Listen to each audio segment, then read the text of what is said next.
Yeah, Tungandrai Baschi bouzook. Yeah,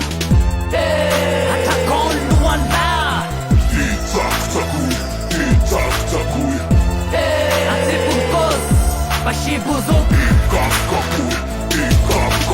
Koso Mila kuna, Mila mafy, Mila yenza na tumaso kivo tamtare tela nivakin expira katsila tipo vida zamanina mela paurina one piara bella fazetera dareta demendrika novela usamba tatsiazo rarana faurintany zay efa fantatra tsina fa mampitomany firifiny nilatsaanenina rehefa voninana mitrafotsy milana maty rehefa saingo mody mitady manamasaina amin'ny eritreritra entin-givotra ny saina efa tizana miteny efa kisidina mila mitoro mila mafy mila miaritra trafantany fandalovana akory tsy voatery hoe afinaritra fa mifiainana tsina era manlala fa sarotra mirakotra tontolo enjana fa zambasendra mitolana fa mahatonga ny olana fanika so mitomany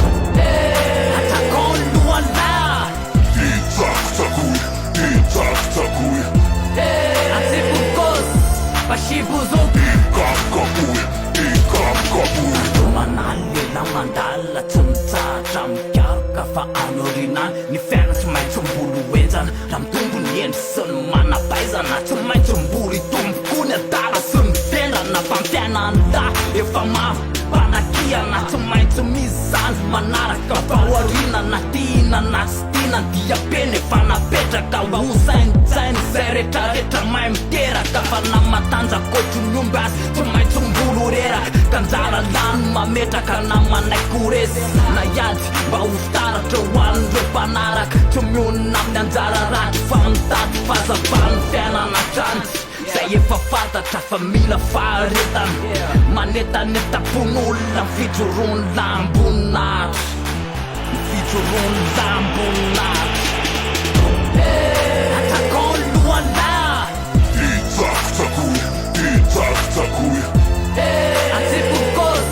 Baschi bouzook. Etayetam-pity fanantenana fivoarana natrehana etayetam-pity fanantenana fivoarana natrehana tena efa napetraka mba tsiopotarobaty vilambava fa kosan-dravarava refatosona teo aloza efa natongany enatra ao alovara andaja anitsy ny lalako mbana mitantandalana kanefa mbola misy ihany ambony lalana tsy azo rarana efa napetrako tantara be hoe zana tamy frantsay foana le gasikara mbola tsy tara fa sandrato ny feo hoe mila mafy mila miaritra mba hofitaratra mila mafy mila miaritra mba hofitaratra izany ny fanantenako teo mafinaritra fa ny maidiny madary de mbola enjana tsy ambakany